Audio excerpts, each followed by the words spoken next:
notre leçon de l'arithmétique dans Z.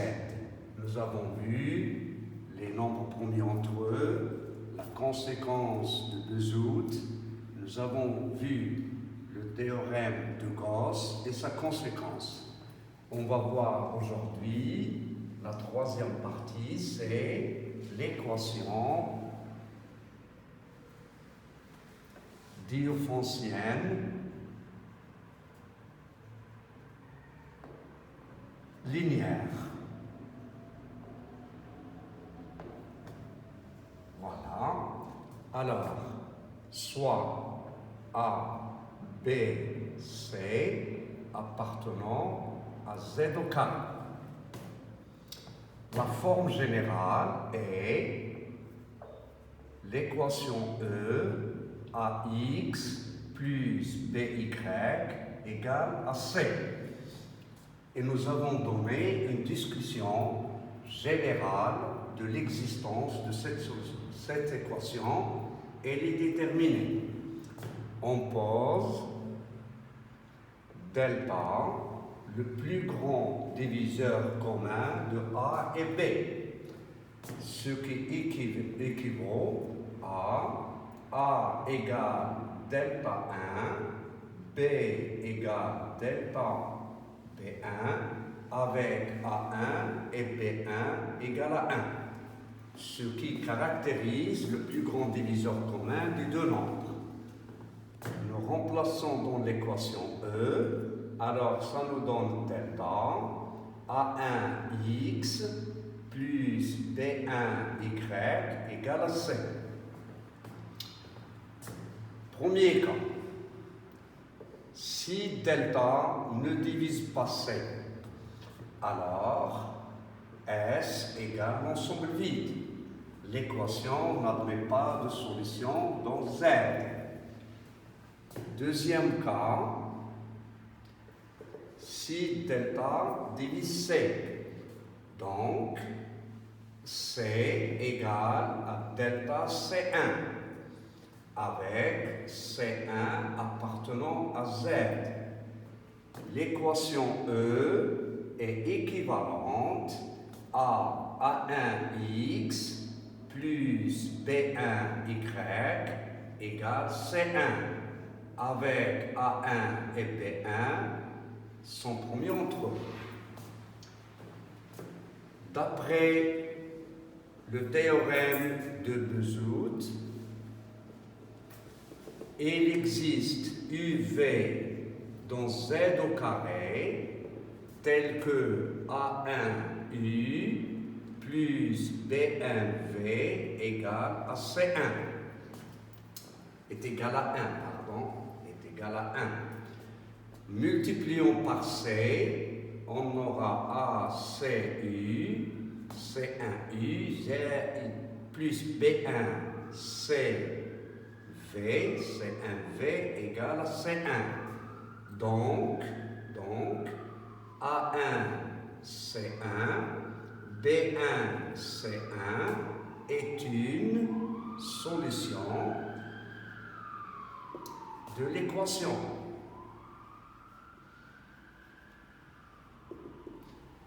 Posons x0 égale à 1 C1 et y0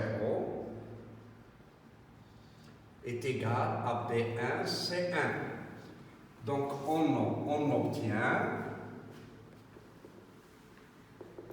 AX plus B1Y égale C1, A1x0 plus B1y0 égale à C1. En retranchant membre à membre, on obtient x moins x0 égale à moins B1 fois y moins y0. D'où A1 divise moins B1 fois y moins y0. A1 et B1 promis entre eux. Donc, d'après le théorème de Gauss, A1 divise y moins y0. C'est-à-dire Et il existe K appartenant à Z tel que Y moins Y0 est égal à K à 1. On rapporte dans étoile, on obtient A1 X moins X0 égale A moins B fois K fois A1, d'où moins B1 égale moins B1 fois K est égal à X moins X0. On obtient, et il existe K appartenant à Z tel que Y égale à K1 plus Y0, X égale à X0 moins BK1. Réciproquement,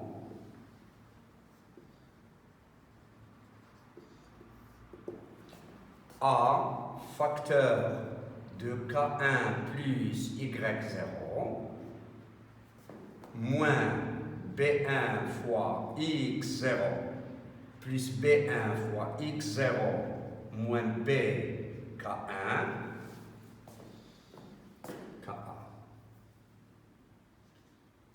à 1K. Donc ça va nous donner, on a remplacé X par X0, c'est-à-dire A facteur de X0 moins BK1 plus B1 fois K à 1 plus Y0 est égal à A1 X0 plus B1 Y0 et moins K moins A1 B1 K plus A1 B1 K. Et comme X0, Y0 est une solution particulière, on obtient égal à C1. Donc, on remarque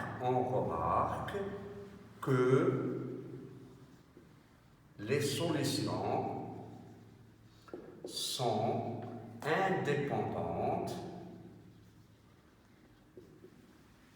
de K.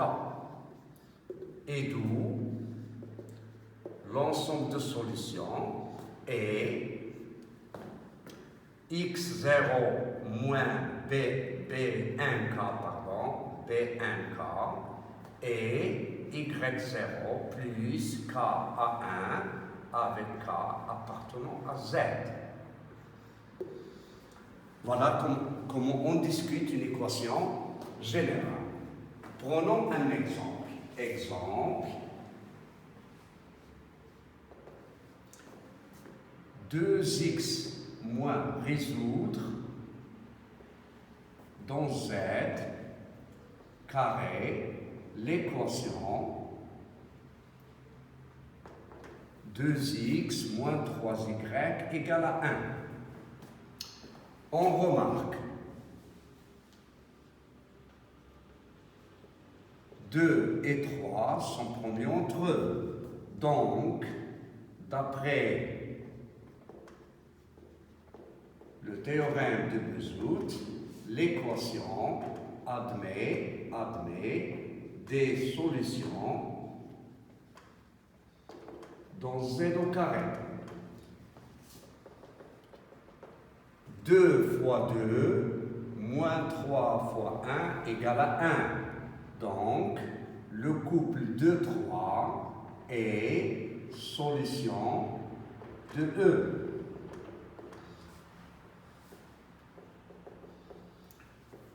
Cherchons la solution générale.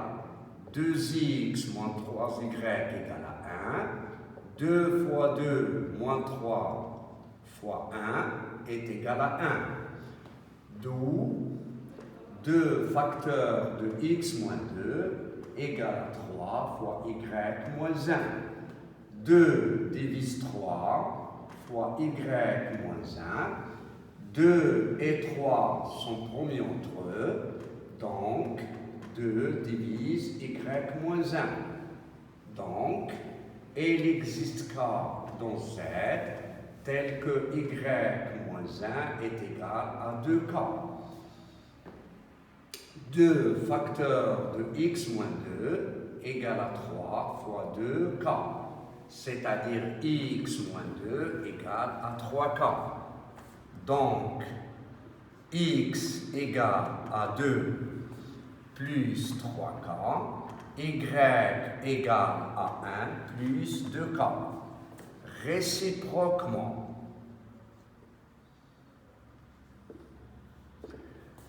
2 fois 2 plus 3k moins 3 fois 1 plus 2k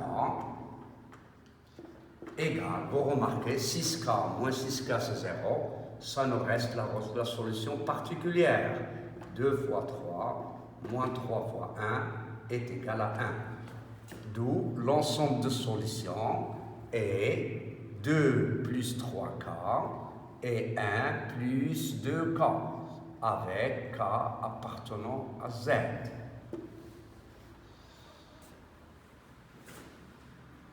Je vais vous donner maintenant un autre exemple et 2 exercices d'application. L'équation 8x moins 5y est égale, moins 6y est égal à 5. On a le plus grand diviseur commun de 8 et 6 est égal à 2, et 2 ne divise pas 5. Donc, S est égal à l'ensemble vide. Un autre exemple.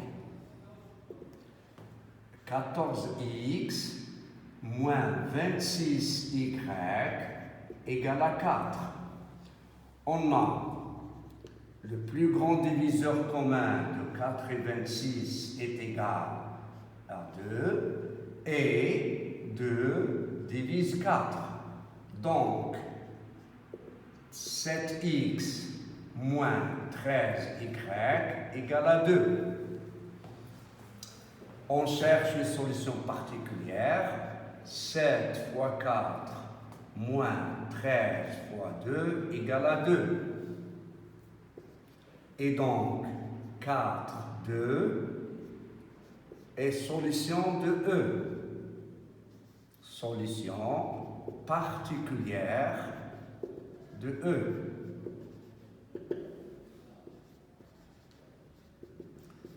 Vous continuez la même démarche pour trouver la solution générale. Trouvez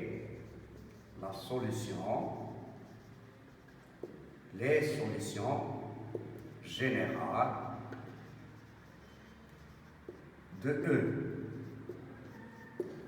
Exemple 2.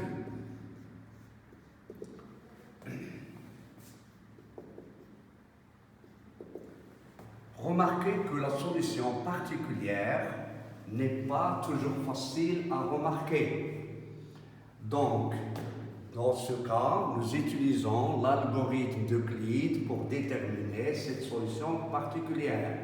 Exemple, 35x moins 96y égale à 1.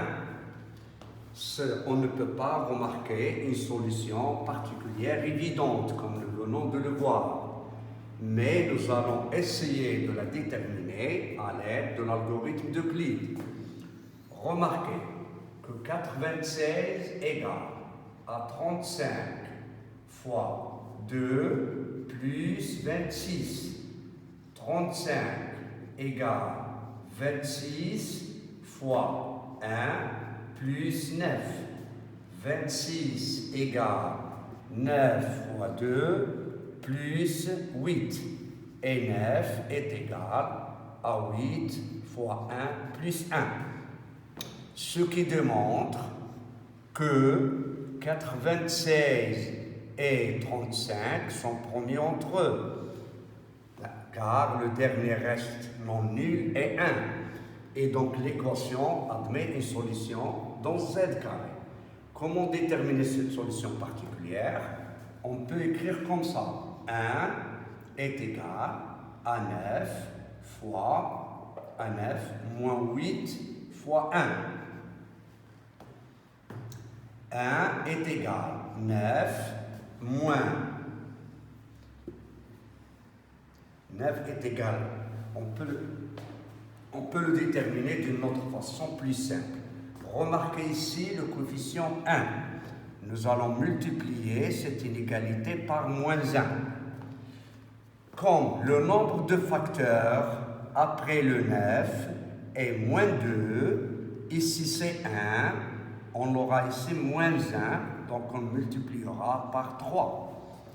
Maintenant le coefficient de 26, 3 fois 1 c'est 3, moins 1 fois 26 c'est moins 1, en l'apportant ici ça nous donne plus 1. 3 plus 1 c'est 4, et nous multiplions là par moins 4. Pour avoir 96 fois moins 4 égale le coefficient de 35. Vous avez là, le coefficient c'est moins 8. Et là, le coefficient c'est 3. Donc, moins 8 moins 3 c'est moins 11. On aura 35 fois moins 11 plus 1. C'est-à-dire 35 fois 11 moins 96 fois 4 égale à 1. Et donc, 11, 4 est une solution particulière de l'équation. Voilà, vous terminez la résolution.